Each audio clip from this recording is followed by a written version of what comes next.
Assalamu alaikum wa rahmatullahi wa barakatuh.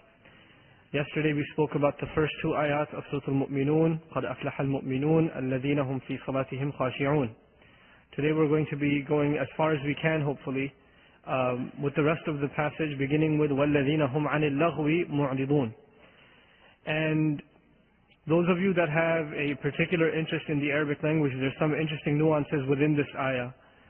In Jumla Ismiya, you have the concept of Mubtada, and you have Khabr, and you have Muta'alliq Khabr. There are three components of a sentence in Arabic.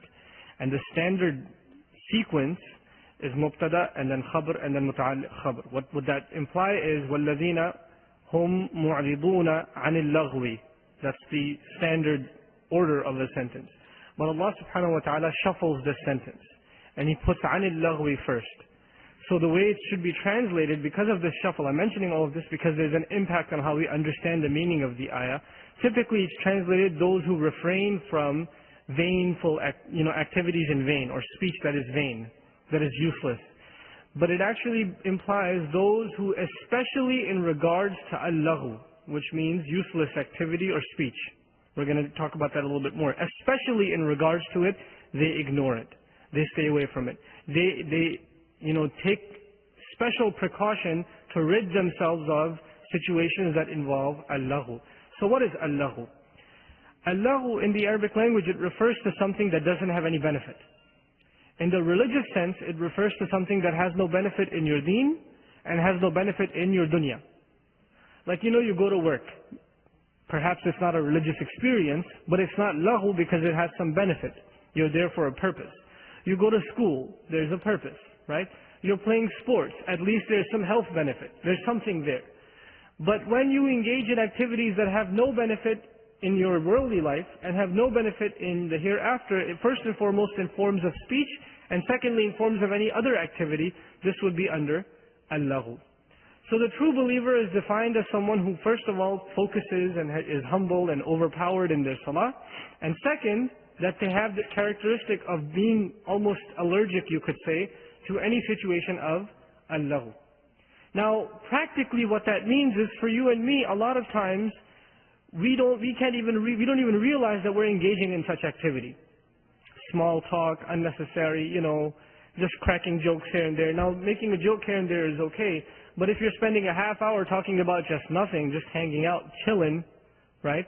Now, you could argue, well, I'm not doing anything haram, I'm just hanging out with my friends.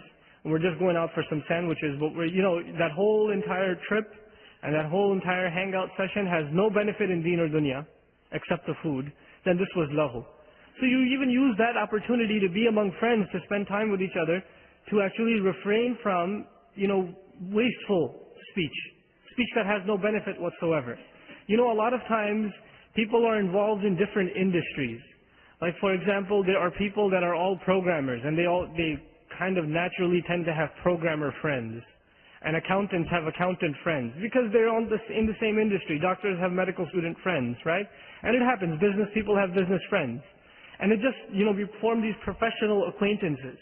And what happens is, when you're sitting together in lunch break, what are you talking about if you're a techie? You're talking about the new software release that just came out, or the new version of what language just came out, or, how the standards are changing and the protocols are changing, or the job market is hot over there and soft over here and stuff like that. Right? That's your entire half hour spent talking about that. If you're among friends, you're into video games or something, and I'm guilty of this too, among youth, you're talking about, what new game came out, and man, it wasn't any good, and the ending was boring, and blah, blah, blah. You could spend endless amounts of hours just talking about this stuff. And now, subhanAllah, shaitan has worked hard and produced new activities, new opportunities for us to engage in laghu by means of online role-playing games and, all of these, literally, you could sit behind a screen for hours in your virtual life where you're known as, something Muslim X5 or something, and you're riding a spaceship and, building your empire on some planet, and you're in it for like hours and hours, and you have no idea what's going on in the real world, right? And this is happening. This is very, very real. Youth are involved in this kind of stuff all the time. And now there's, other opportunities for laghu, like Facebook or MySpace. My goodness, I got onto Facebook about a month ago in order to get in touch with some friends and to promote some Arabic classes and things like that online. I get on not 2 minutes after signing on, people I have no idea, men and women, I get emails, Fulan and Fulan wants to be your friend on Facebook. I don't want to be your friend on Facebook. I don't want to be your friend in life. Leave me alone. But you know, teenagers are on these things with different screen names, not their real names, and they're on there and they have these double lives where they're getting to meet boys and girls and all kinds of crazy stuff is going on in the Muslim living room, in their bedroom, because the computer's sitting there. So we've given them opportunities for Allah. We've given them such opportunities. So one has to really, if you want to practically tackle this issue, you know, we don't talk about the ayat of Quran in a vacuum and they say the believer stays away from Allah. We have to address what are the forms of Allah, the attacks of shaitan by which he indulges the believer in wasting their time in our times. What are his attacks? If we don't understand his attacks, we can't defend against them. So what are the attacks in our times? It's the profuse use of the internet. It's the addiction to YouTube. What's the top video today? Right? What came out? And then, you know, there's this addiction to television, of TV series. Oh my God, what's going to happen in the next episode? You know, and you can't wait and you're discussing it with your coworkers because it's the season finale or the season premiere or something. It's ridiculous. I mean, this culture it's been so exaggerated. You know, maybe 10 years ago it was about sports, playoffs and things like that. They used to be a big deal in media culture. Nowadays, you know, when I was way back, I mean 4 or 5 years ago when I was in corporate, you know, people used to watch, I think it was Survivor. And my coworkers, all non-Muslims, that's all they could talk about. Man, did you see Survivor last night? And one's like, man, no, I got stuck in traffic. I can't believe it. You know, did you record it for me? And this is their whole life. Is, you know, these shows and these entertainment forums, and they're just addicted to them. Their entire lives are spent around them. And then it's incredible because there's such zombies. Muslims fall into this trap too. We become such zombies, then we end up buying their t-shirts and, you know, their paraphernalia, and the action figures, and you know, our kids want their video games. You know, Spider-Man came out, you want to get a Spider-Man video game, and then Spider-Man action figure, and a Spider-Man t-shirt, and you know, it just keeps going and going and going, right? But there's this entire web of a trap that we've put our youth into. Where does it all begin though? What's the root of it? The root of it is a careless exposure to media. That's what the root of it is in our times.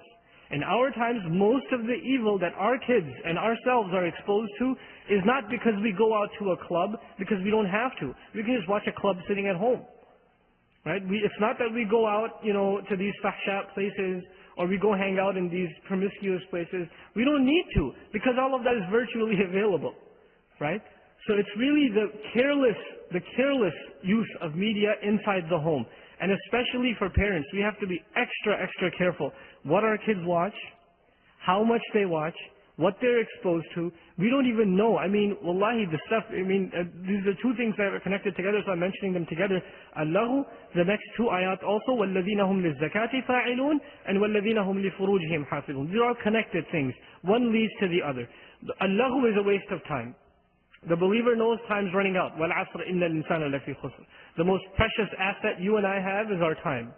And so if we start wasting our time, that's a proof that something's wrong with our iman. We don't realize the value of this time.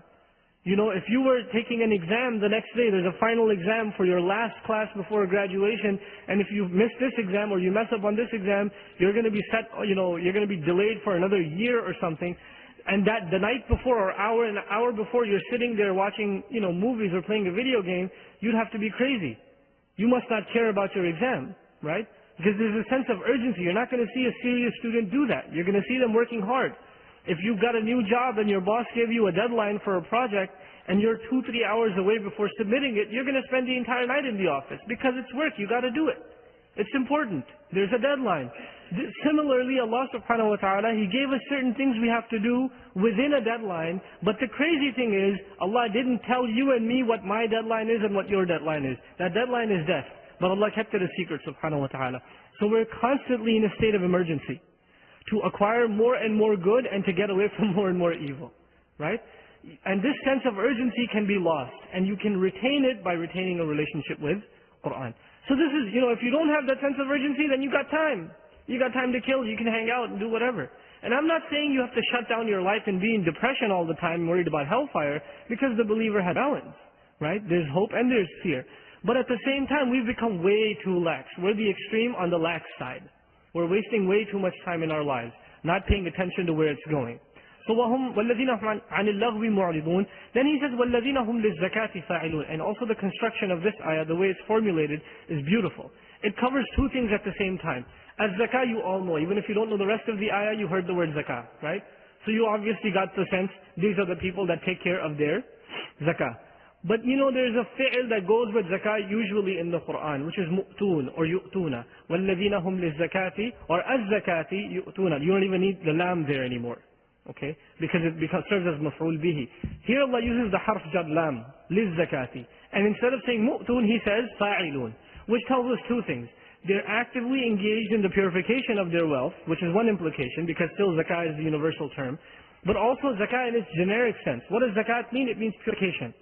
So they are actively involved towards purification. They have a goal to purify themselves, and they're actively involved in it. And there's another nuance in this ayah that's very beautiful. You know the word, the ism, or a noun simply speaking in English, a noun is stronger than a verb. You know, a verb is like, he did, right? And a noun is like the doer, right? Or he worked is a verb, and the worker is a noun. Which one is more permanent? A worker is always a worker, right? But if he worked, that's in the past tense, that's not necessarily a guarantee for the present tense, right? Allah Azza wa Jal, sometimes He uses the nominal form, the noun form, the ism form, sometimes He uses the fi'l form. And when He uses the ism form, it denotes permanence. So what He's saying by using the word fa'ilun instead of yaf'alun is that they're constantly engaged in attempts to purify themselves. And then also there's another nuance here, because there are two words for working, for doing things. To do action, there is, amal, amilun, and there's fa'ilun, fi'l. There's amal and there's fi'l. Both of them are translated as action. Okay? Yaf'alu, he does, ya'malu, he does. Or he works, either way. So what's the difference between them? See, amal is something you think about it and then you do it.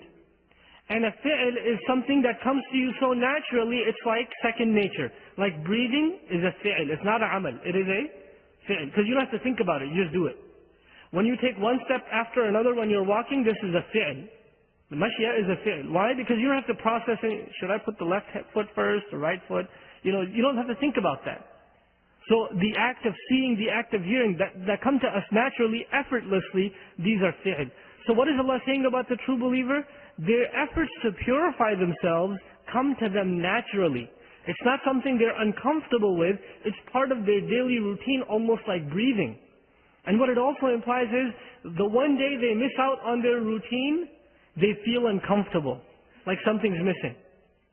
The acts that they do, these acts of purification come to them so naturally, when they're not engaged in them, they're uncomfortable. So what are these acts, these proactive behaviors that make us purified? The easiest ones that you could start off with is good company. And of course, you're not going to find good company anywhere in our times except at the masjid. The fortunate few that are concerned with good company will all be together at the masjid. And I dare to say it's not going to be the MSA, I'm sorry. Okay? It's going to be the MSA in some limited respect, but if you know what's happening at the MSA nowadays, then you know what I'm talking about. And if you don't know what the MSA is, say alhamdulillah. Okay? So, there's good there, but there's still a lot of fitna there, right? A lot of kids go to the MSA as a resource. They're going to learn something about their deen, but it's kind of the deaf leading the blind. Sometimes it's problematic. The safe haven for the Muslim is the masjid. That's the divine institution that Allah subhanahu wa ta'ala granted this ummah. So that's the first thing. You want to remain pure, you stay in the company of those that will better you. كُونُوا مَعَ الصَّادِقِينَ, Allah subhanahu wa ta'ala says. Then the other thing you can do is, you have to become a person of dhikr. Meaning, you have a daily regiment of you're going to recite certain amount of Quran. You're going to make certain azkar from the sunnah of the Messenger sallallahu alaihi wasallam. You're going to make the dua before you enter the house and you leave the house, and you go in the bathroom and you come out of the bathroom and you put your clothes on, and all of these different du'as that the Messenger made sallallahu alaihi wasallam. These are not extras. They're really important in keeping us pure, because they keep Allah's thought, Allah's remembrance conscious in our minds, right? So the first was good company, and the second is to memorize the important azkar, and also included in that is at least a daily segment of recitation of Quran. That has to be part of our routine. Now this is the starting point. Then you can only graduate and advance from here. But don't think too high yet. At least establish these goals and then we'll worry about more, right? A lot of times what happens is we set our goals on the 20th floor and we haven't even entered the building yet. right? So it's kind of problematic. So set yourself some simple goals. You know, don't recite 3 juz of Quran a day. You know, I'm not asking you for that. Start small, even a page, 10 minutes, 5 minutes, something. Start somewhere. You know, don't go so high, you know what, I'm going to do this thing. And you recite one day, you're sitting there 40 minutes reciting Quran and you're not used to it. Guess what? The next day you're not going to do it because you're not used to it. You're burnt out the first day. We don't want that. You know, the best of the deeds are the ones that are continuous, that have continuity in them. So take it easy on yourself and build it slowly, inshaAllah ta'ala.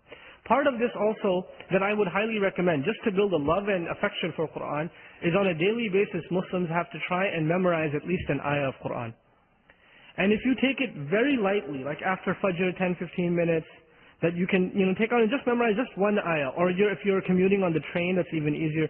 Driving is kind of hard. They do have some CDs that repeat the ayat.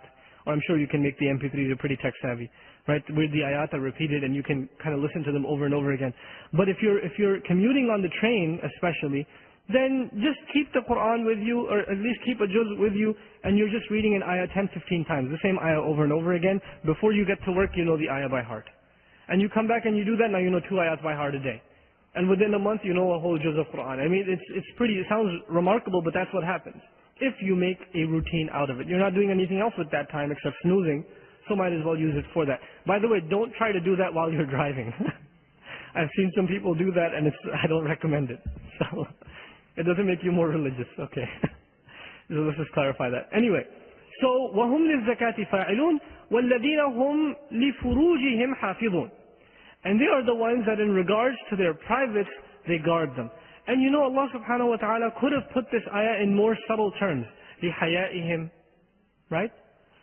Allah could have said in regards to their shame, they guard their shame. He didn't say that. He went straight at the subject, at the heart of the subject, and he said they guard their private parts.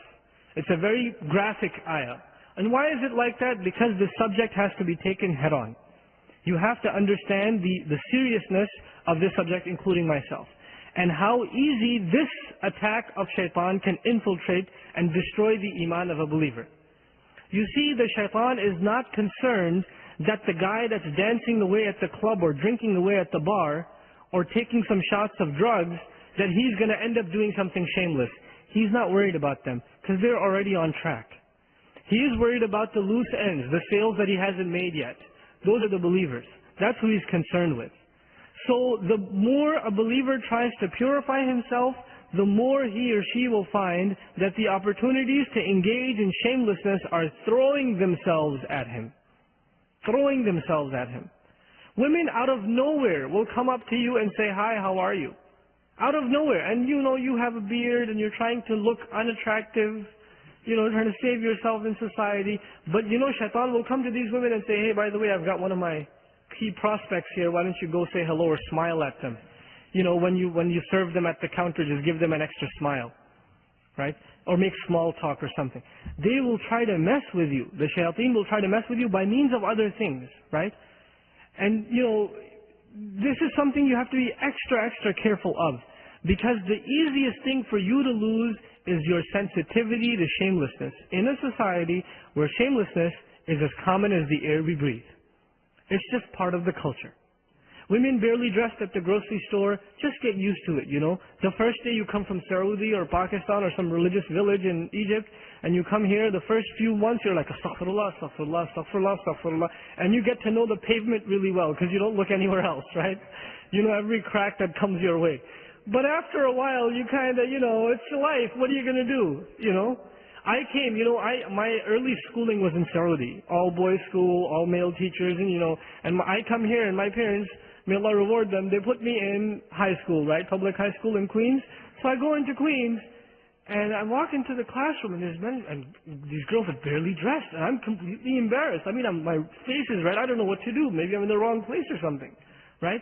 And those first few months were insane for me. I wouldn't even touch the railings to go up the stairs because najas people have touched them. You know, these people, you know, in the mushrikeen and najas. So, you know, but you know what happens over time? Oh, what's the big deal?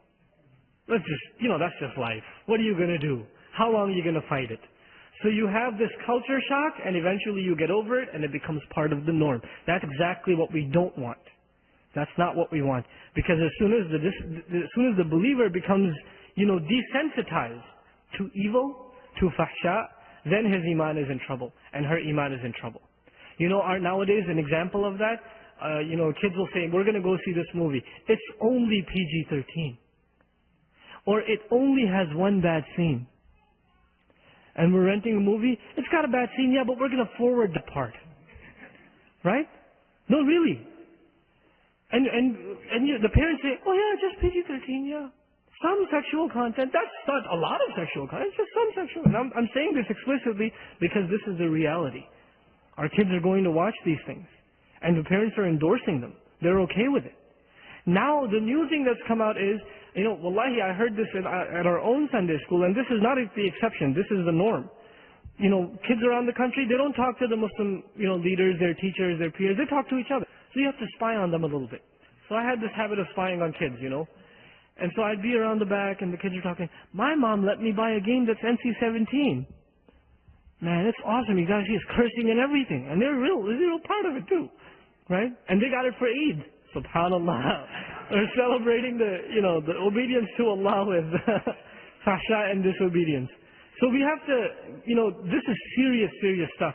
Once you are desensitized to what you see on the screen, then you have, the only logical next step is, you will not lower your eyes when you're walking down the street.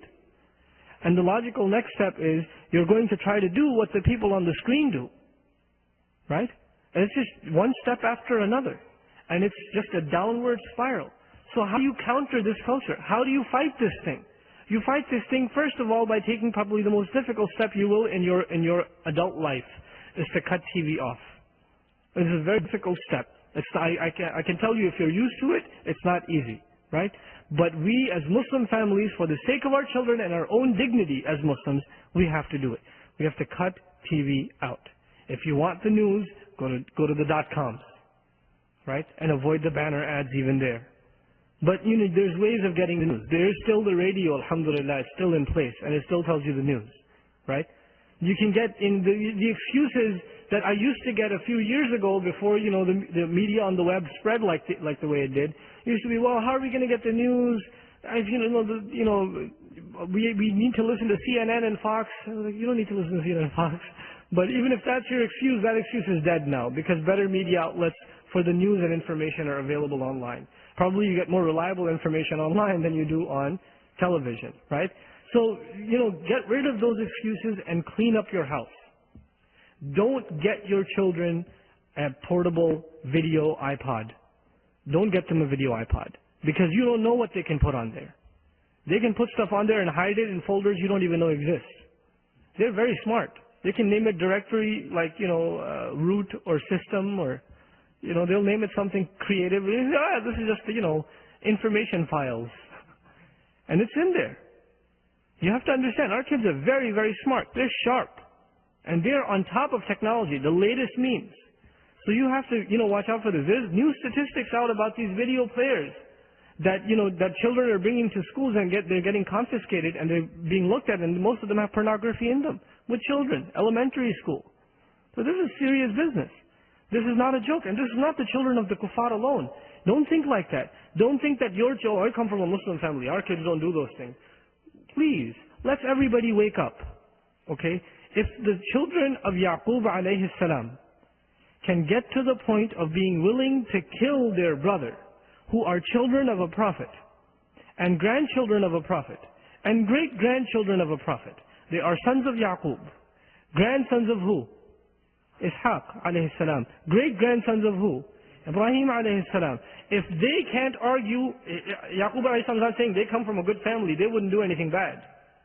Because he doesn't have that argument. Righteousness is not inherited in bloodlines. And if they can do something bad, none of our families are pure enough. Because they're 3 generations of prophets. Right? You can't say, oh, we're from this family or that family, or our last name is this, and we brought the pure bloodlines here, so our children are free of these temptations. They have these temptations. And we have to make sure that they fight them. And this is also, if it's not a concern for yourself, it will not trickle down to your children. You have to have that concern yourself. A lot of times I've seen the hypocrisy, the nifaq inside the household. Parents are watching something, the kids call me, hey, leave the room. This is not for you. This is not for little kids, it's for us to watch this stuff. And the kids, they talk, you befriend them, they talk, yeah, my mom watches, or my dad watches these movies, there's a lot of singing and dancing in it. But I just hear about it because they don't let me watch it. But I know all the songs by heart, because I've heard them so many times. And this is the hypocrisy inside the house of the Muslim. It's insane. So we have to understand, this is serious stuff. And it will have very, very negative consequences later on. It's bad enough for our deen, but it will ruin your dunya. And let me tell you some horror stories. I'm not going to name anybody specific, or tell you any specific story, but it's happened to me more than a dozen times. That parents have come up to me when I've given a talk like this and said, can you talk to my teenage son? Can you talk to my daughter? She's got some problems. She's not listening to me anymore. And I think she's got some boy problems or some girl problems, right? And you know why that happened? Because now that they're teenagers and they're independent, it's too late. The ship has already sailed. When they were under your midst, you didn't care. You were putting the extra hours in at work so you can put the down payment in for the house. And the wife was also doing some work somewhere else, so the cable TV was babysitting the child. And now that they have the power to act out what they've been watching all along, their sheikh on TV has been doing that all along, and now they're acting it out, now you're surprised. Don't be surprised. They're just doing taqleed of what the dars they've been getting every day. That's what it is. It's not a surprise. How could they do this to me? How could you do this to them? They didn't do this to you, you did this to them. You programmed them this way. Just because we have Muslim names, if we are part of the same exact culture that everybody else is a part of, the outcome is going to be the same. Right? We have to change the environment within the homes and how our children are taking in media. So this is, very important thing, inshallah ta'ala, for all of us. وَالَّذِينَ هُمْ لِفُرُوجِهِمْ حَافِظُونَ. Again, I want to leave this with a few pieces of practical advice. Please do not put a computer in your child's room. If you want to put a computer, put it in the kitchen, put it in the living room. Don't face it against the wall, face it against the outside so anybody walks in can see what's going on in the screen. Right? Do not, make sure you check the histories and have software that can recover the internet histories on your browsers so you can find out if your child has a Facebook account or a MySpace account and what their, username is, because they will have other usernames and you don't even know your children are living double lives, and they are. Believe me, there's a lot going on out there. And you will find it and you'll be shocked. How can this be? But you have to get involved in your children's life. And the final piece of advice, don't freak out. Because we come from a culture when our children disappoint us in the least bit, then we say, how could you do this to me? You're a disappointment. We come from a culture where the child gets an 88 on the exam and he's so proud of himself and he comes to the father and says, Dad, I got an 88. Okay, next time get a 90. And you get a 90, why didn't you get 100? What's the matter with you? Right? There's always you could have done more. There's no appreciation of our children. Right? And so when something like this, you find out your boy was, your son comes to you one day and says, Dad, this girl asked me to go to the prom. And he just comes to you not knowing what your reaction is going to be. Poor kid, well, he asked the wrong question. Then you ask, well, what is prom, bete? And then you tell him, then the child tells him what the prom is, and my goodness, it's like his extra hair fell off the head, and he's screaming, we brought you to America for this, and you give him a beating, and you yell at him, and you tell the mother, and all kinds of craziness inside the house.